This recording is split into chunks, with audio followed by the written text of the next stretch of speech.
All right, everyone, we have a really exciting video for you today talking about the next Legend of Zelda. And yes, this is a rumor. And yes, this is about the brand new all original 3D Zelda, not an Ocarina of Time remake or anything like that. We're talking about the next big one that Fujibayashi and Aonuma are literally working on right now as I speak. Because after all, we're during the work week here. That said, before we dive into that rumor and why we are probably giving this a bit more credence than we have done with stuff in the past, I want to remind you, first off, we have a giveaway going on. We're giving away 3 copies of Final Fantasy VII Remake Intergrade for Switch 2. Comes out later this month. You can enter in the link down in the pinned comment or the description. We're also here in 2026, and as we're in 2026, I'll just mention that I kind of have this general long haul goal of possibly hitting 200,000 subscribers this year. So if you would like to subscribe to the channel and just get us, one person closer, that would be great. And the last thing I want to bring up is, hey, a lot of you guys that haven't been following all the updates might be wondering, where the hell have I been the last couple of weeks? Stay tuned toward the end of the video. I have a lot to talk about, a lot to explain, and hopefully what appears to be so far a best ending we could hope for, a happy ending to what's been going on the last 2 weeks of my life. That said, let's go ahead and dive in. So what are we talking about with The Legend of Zelda? Well, there's some new rumors flying out there from a person known on the internet as Special Nick. He is a co-host of the Xbox Era podcast. He is somebody who has popped up in my live streams and other stuff here and there. It's going to be interesting. Because this person has actually been right on his last handful of things regarding Nintendo. So his sources were completely right on there being 2 SKUs at launch for the Nintendo Switch 2. They were completely right on the price points of those SKUs of $450 and $500. They've also been correct on describing Metroid Prime 4 years ago. And this open area, this desert area, was perfectly described by Special Nick and his source 2 years ago. So it does seem that he has some fairly legitimate sources here when it comes to Nintendo. And this is why I have to bring this up, because it's very hard at times to hear inside information on yet to be announced Zelda games. Sometimes you can hear stuff on remakes and remasters because other companies are involved. But when it's Nintendo internal in Japan, we don't often hear a lot about it. Like a 3D Mario could come out this year, and yet we have no rumors about it, right? So that's why it's kind of rare to see this, but it also means that this source that he has might work somewhere at Nintendo where they might actually be co-working on Zelda, as Zelda is their largest team and does require the most amount of people from all parts of Nintendo to make. So that is what we have today, and I'm not going to say any more right now. I'm actually going to let Special Nick, because he said this on the Xbox Era podcast with Jeff Grubb, I'm going to let him have the floor right now and lay it out there. So as Jeff and others would be aware, quite oddly, my Switch 2 information has been quite accurate of late. It's weird. I don't know how and I don't know why, but it's been quite accurate. So most recently was the Super Mario Galaxy 2 remaster. I jumped into Jeff's chat and said, hey man, I've heard we're getting a Galaxy 2 remaster. And Jeff at the time, not dismissed it, but was like, oh yeah, that would be cool. Then it turns out it was 100% real. Mm-hmm. Now, something I know Jeff would be quite excited about, as well as others. I recently received some information about the next mainline Zelda game. And I was like, oh boy, that needs rumor mill treatment. That definitely needs rumor mill treatment. Now, I feel like I should send these DMs to Jeff because maybe he can describe it better than I can, because there's so much information here that I was like, I don't know how to explain this properly. But, okay. So what I was told about the new Zelda is I'll try and fucking unjumble this as best I can. So, in what should be as a surprise to no one, we are staying in that same track of Breath of the Wild, Tears of the Kingdom. That shouldn't shock anyone. Right. The words described to me were same engine with enhancements. That they were the words used. I mean, why wouldn't you, after seeing what that engine does now on Switch 2? It's like, yes, that's exactly right. Just go to town with that, yeah. Now, the interesting part was the gameplay stuff.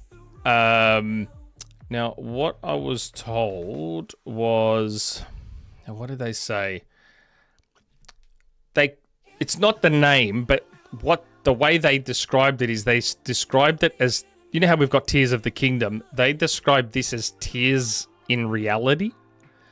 So obviously we know with Tears of the Kingdom that very banjo nuts and bolts, move stuff around and all the stuff they've got in Tears of the Kingdom.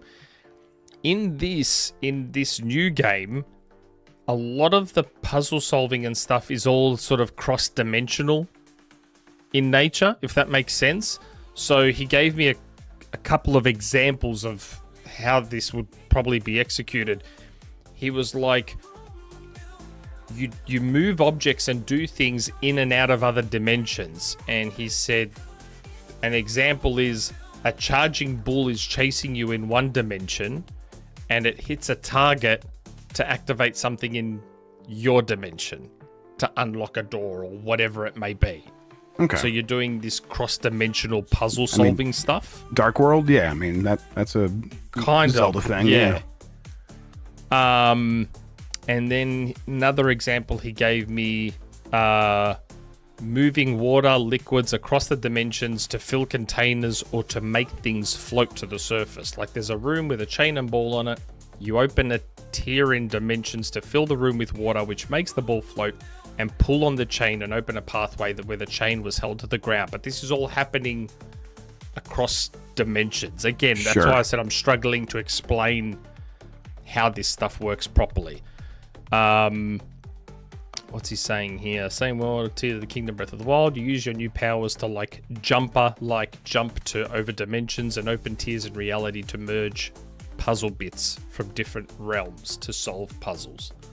So it seems like with each new Zelda, they're doing more and more wacky stuff with all these powers, I guess. Because I remember in Tears of the Kingdom, you've got those what are those things? Oh my god, my brain's gone blank on the names of them. All those relics, Ultra Hand and use. stuff. Yeah. Yeah, all the relics that you use, Right. like the flame thing and the rockets and the whatever. And you're doing the banjo nuts and bolts thing where you put them all together and then you manipulate them and all that sort of stuff. And it seems like this now will be the next level is, This okay, would be like one of those, yeah. cross-dimensional type puzzle solving and stuff within Zelda. That's what's going on with it at the moment. But I assume this game is years away still. Yeah, it probably is. Yeah, I mean, yeah, years away. Like 2 to 3, 4 years, all of that seems likely, yeah. I don't think it's like 5, 6, 7 years away, but maybe that's hopium. Yeah, to me, okay, so this sounds right of like, hey, they are going to keep making the kinds of Zelda games they've been making, and now, like they did between Breath of the Wild and Tears of the Kingdom, those like 4 core powers you have, they'll give you a new set of those. Maybe they'll bring back some other ones or whatever. Maybe I hope Ascend is just there. Like that's one where like always give me Ascend for the rest of my life. That's such a good power. It makes life so much easier. But if you like that's I bet there's a bunch of probably stuff on the cutting room floor that they are probably experimenting with for Tears of the Kingdom, and now they're like, now we've kind of figured it out and we have more power and we can like simulate fluids, and let's make a bunch of puzzles based on that. I bet that's what they're working with. Yeah, again, that's why I'm like, do I send these? Because maybe Jeff can read these and understand and pass it better than I can. It just sounds like there's a lot of cross-dimensional physics-based puzzles. Again, I have no idea how this will work in practice. Nintendo is normally great at this shit. Right.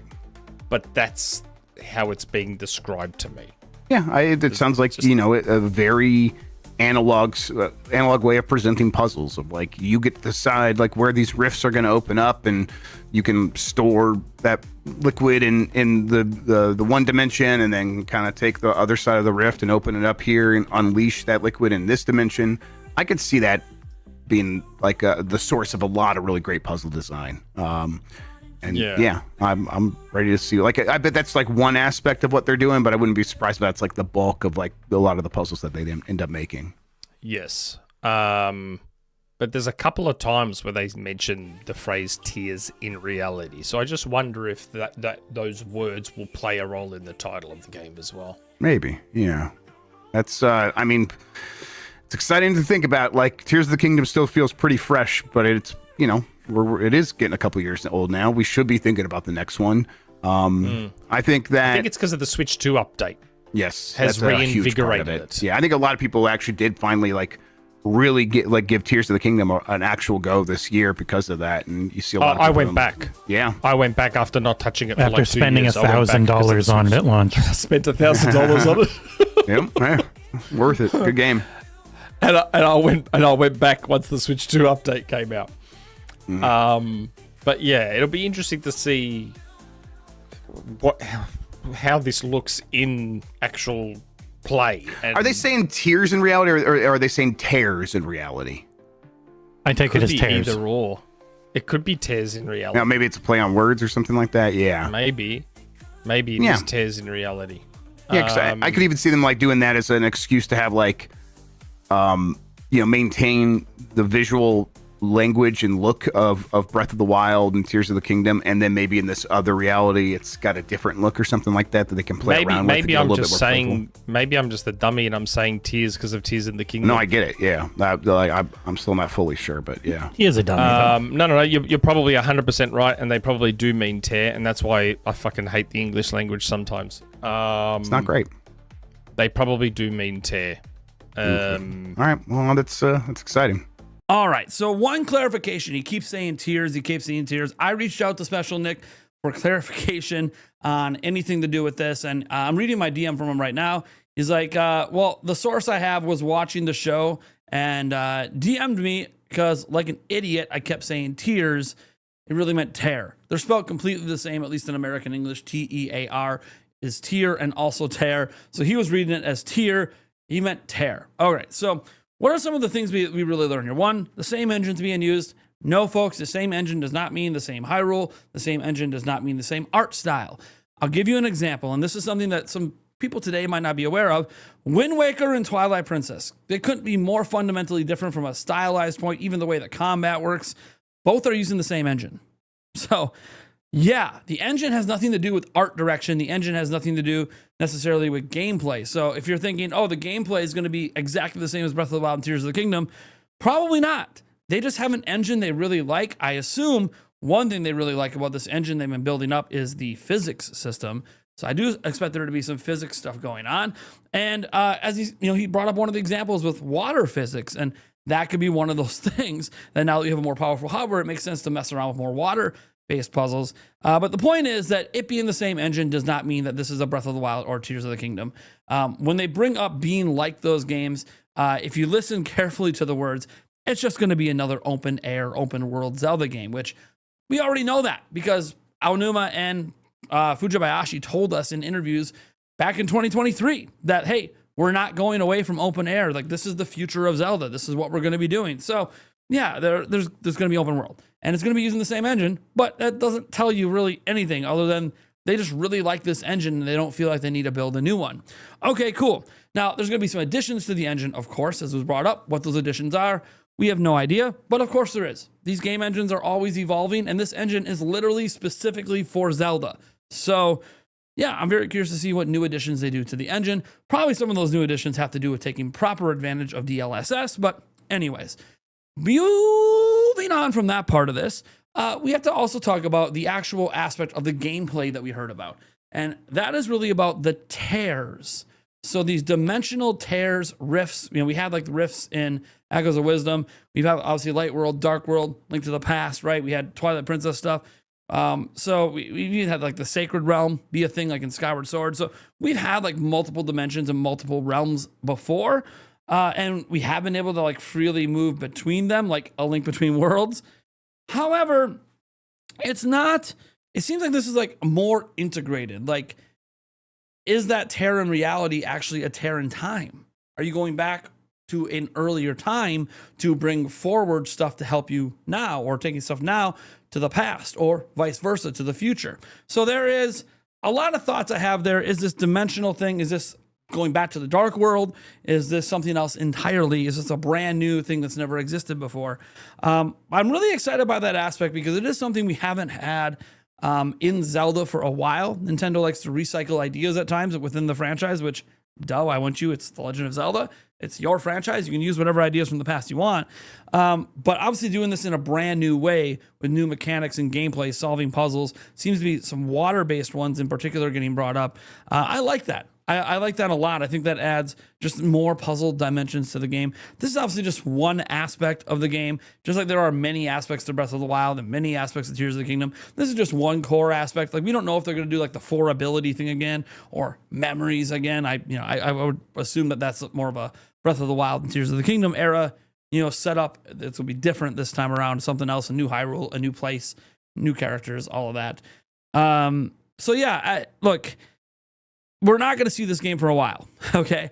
I'm on record saying that I think it's coming out in 2028, maybe as the big holiday title, even in 2028. But either way, I'm on record saying it comes out in 2028. But I do think as we're here right now in 2026 and the 40th anniversary of The Legend of Zelda is literally next month, I do think we might see the game this year. Now, I don't think we're seeing it next month. I think we get a tease maybe in June, the big June direct they do.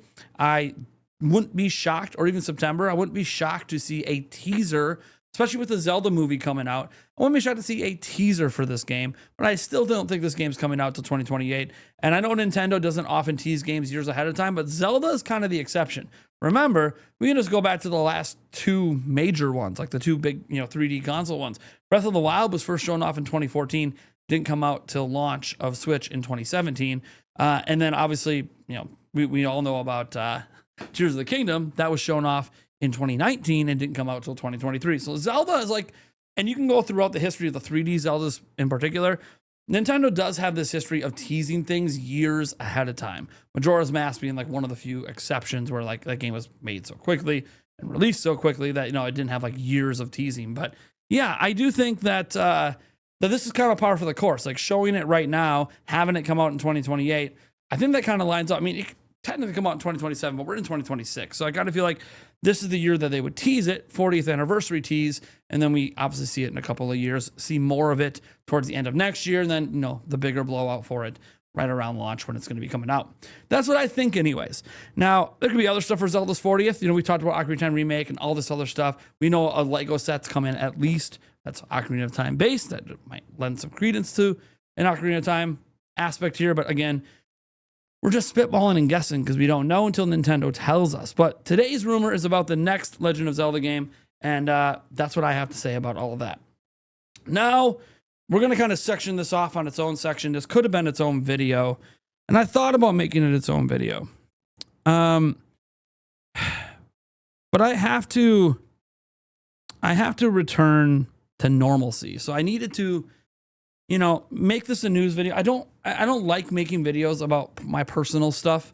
I've been very good at keeping, work separate from life. So yes, I work from home. Yes, my kids have technically appeared on my channel before. But over the years, I've really lessened their involvement because I don't like exposing my kids to unnecessary internet drama. Because that's what happens when you're a public person. I get attacked daily. Like someone made a video about me today where they were like talking about my son and they had all these nice things to say and how they wanted to buy my son a game and yada yada. But then like, of course, like 2-3 minutes of the video, they had to talk about how much they don't like me, why they don't like me.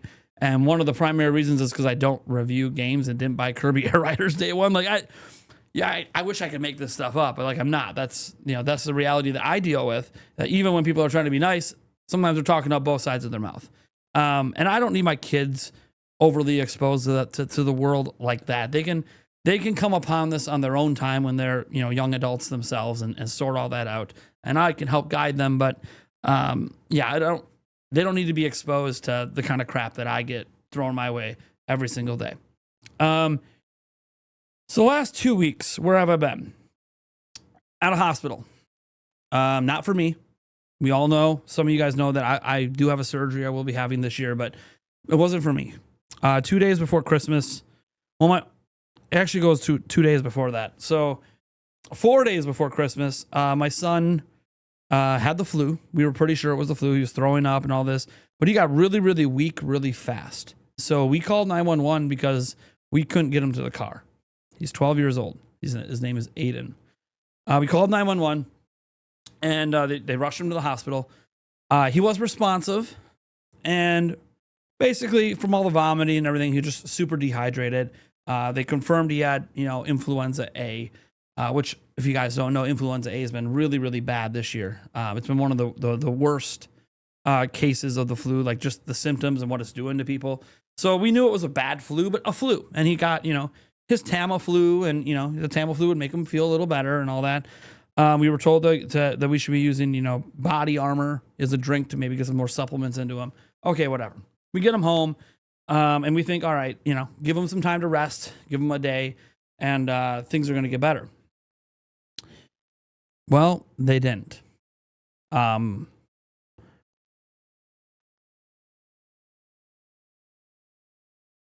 When we woke up on the morning, early morning of the 23rd, basically shortly after I ended my final live stream before Christmas, I said, oh, it was my last stream till Christmas. That night, early morning, our son became unresponsive. Still breathing, but as we later found out, he was in a coma. 911, of course, rushed to the hospital. We rushed to drop off our other kids with family, because we didn't want them coming with us to the hospital because we knew this was bad. The response and the amount of medics that were in my house compared to the prior 911 call was off the charts. We knew that what was going on was, this ain't no flu. Something's deeply wrong with our child. So we didn't get to the hospital right away because we had to drop our kids off, but we got there as soon as we could. And we walk into the ER with a room of over 20 people trying to keep our son alive.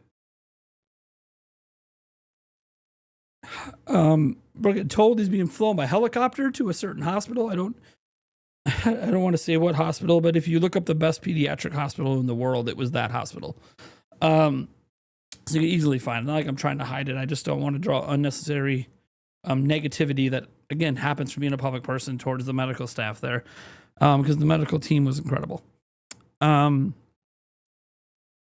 as we were driving to that hospital, which was a couple hours away, while our son was flying a helicopter, I talked to Yulia, and they told us our son might not survive the flight. That's how almost gone he was. And so I wasn't driving, Yulia was, and we decided together that we were going to reach out publicly and say something, because we're religious and we believe in the power of prayer, and we didn't know if we would ever see our son alive again. So we went public asking for prayers. So what happened? Our son, unbeknownst to us, was a type 1 diabetic. And the thing about type 1 is it's autoimmune. There's nothing any of us did. It wasn't his diet. Nothing we did caused him to have this. It's genetic. But he went into what they kept just saying, DKA. I didn't even know what it was until a moment ago, and I finally looked it up because I was too distraught the last 2 weeks, which is diabetic ketoacidosis, which is a severe, life-threatening complication of diabetes where the body lacks enough insulin, causing it to break down fat for energy, leading to a dangerous buildup of acidic ketones in the blood. And he was in a diabetic coma. Massive brain swelling. Still, we aren't even sure why. Why was the brain being attacked? We don't know. The whole body was being attacked. The lungs, the kidneys, pancreas, the brain. The only thing that seemed to not be affected is the heart, thank God. Because I don't know if he would have survived. When we got to the hospital, the new one that he was flown to, we were relieved to see he was still alive, of course.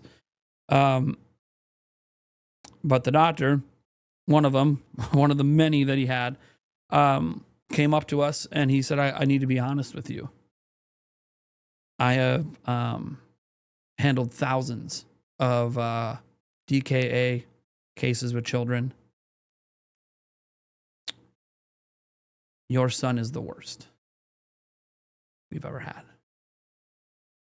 And I don't know if he's going to make it, but we're going to do everything we can to try.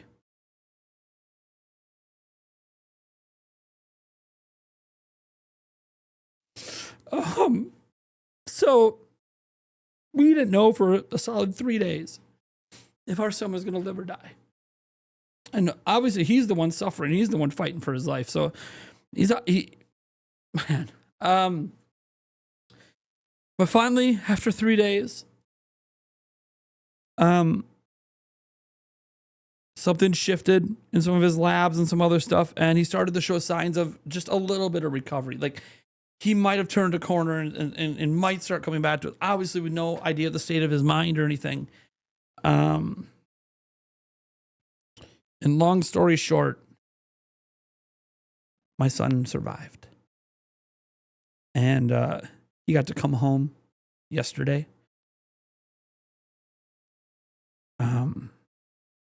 Here's the one time that I'm going to do this. Here's a photo of him and his brother. Aiden's the one laying on the bed smiling. His brother's the one standing, who just got done with school and reunited with his brother for the first time after 2 weeks. Aiden's still not okay. Obviously, you know, he's a type 1 diabetic, so we have to do all the things that you have to do for that. But he's still not okay. And he has a hard time walking, hard time going up and down stairs. He's, relearning all of that. And then on top of that, he's himself, but then he's not himself. And I don't know how long that's going to take. We don't know how long it's going to take. But he seems to be showing little signs of mental improvement every day. Having to talk to the principal yesterday at his school to figure out how the hell we get him back to school, what the school needs to take care of him, how to figure out my home life, get our house back together, get back to work. It's a lot. And so that's been my 2 weeks. There's full updates in community posts, and on X, I had a thread going that I kept quoting and putting new updates on. But he's home. He's safe. He's playing his Switch 2 that you guys got him literally right now. And that's been my 2 weeks. And I don't want to relive every single event, which is why I kind of didn't go over all of it, because I don't know if I can make it through revisiting that in my brain again. But he's alive and he's with us. And I want to just take this moment to thank all of you, those that knew and prayed, those that decided to support financially when you absolutely didn't need to. And I also want to I also had a nice reminder through all of this. Most of the world was kind and loving towards my family and my child, even when they didn't like me. And that was kind of a positive to see. All these people who hate my guts came together for my family and my son. Sure, there were still some out there wishing death upon my child and all, this stupid internet bullshit that happens that I try to keep my kids away from. But even my worst detractors came together for me and my family, my son especially, with prayers, money, gifts, everything in between. We don't even know how many gifts because I haven't been to the P.O. box yet. But I plan to get there, I think, by Friday. So then we're having Christmas with our son on Sunday. So if there's any extra gifts from the community, I want him to open those cards, whatever. I want him to open those on Christmas and have him have an extra special Christmas. So that's what's been going on. I'm good. He's going to be good. And we're back to talking about video games. See you in the next video.